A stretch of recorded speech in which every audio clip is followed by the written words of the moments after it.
United States President Donald Trump has threatened to devastate Turkey economically if it attacks Kurdish forces in Syria, following a planned pullout of the United States troops.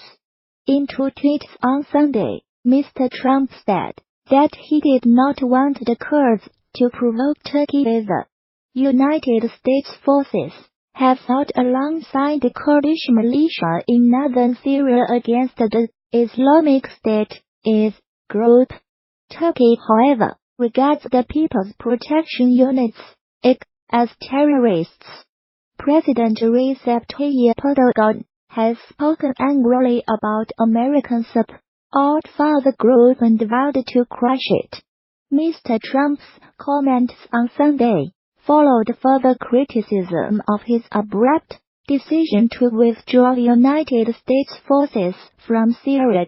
A senior figure in Saudi Arabia's royal family, Prince Turki Al-Faisal, told the BBC it would have a negative impact that would benefit Iran, Russia and Syria's President Bashar al-Assad.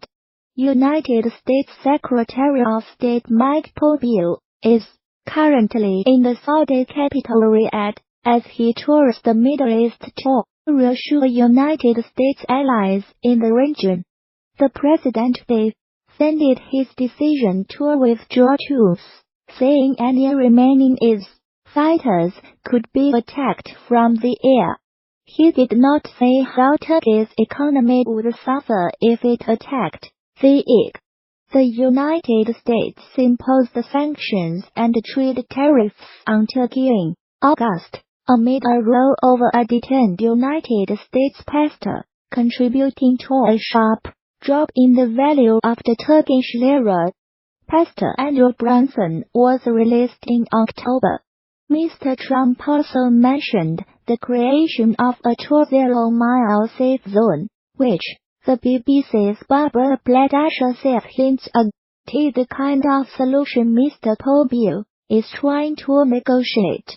The president also said that Russia, Iran and Syria had been the biggest beneficiaries of the United States action in Syria, and it was time to bring American soldiers home. President Erdogan's spokesman, Ibrahim Kalin, responded in a tweet, saying Turkey expected the United States to honor our strategic partnership.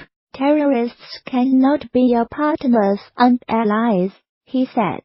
President Trump shocked allies and faced strong criticism at home last month when he ordered United States forces to immediately begin withdrawing from the approximately 30% of Syria controlled by the Iran Syrian Democratic Forces (SDF) alliance.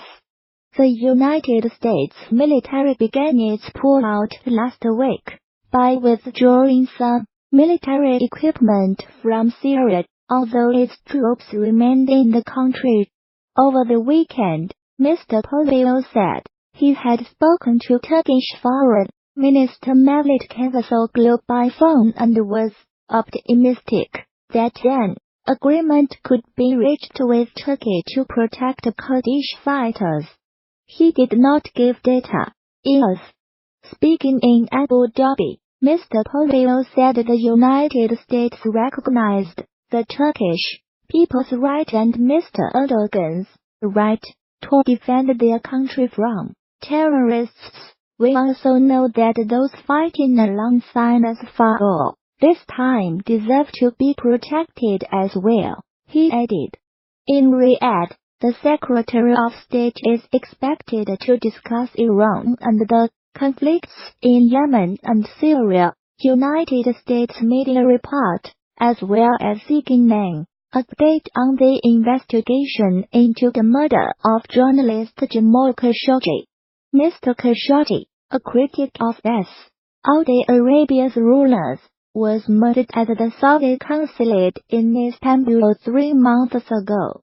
About 2,000 US military personnel are reported to be deployed in northern Syria. Ground troops first arrived in autumn 2015 when then-President Barack Obama sent in a small number of special forces to train and advise its fighters. The United States did this after several attempts at training and arming Syrian Arab rebel groups to battle its militants descended into chaos.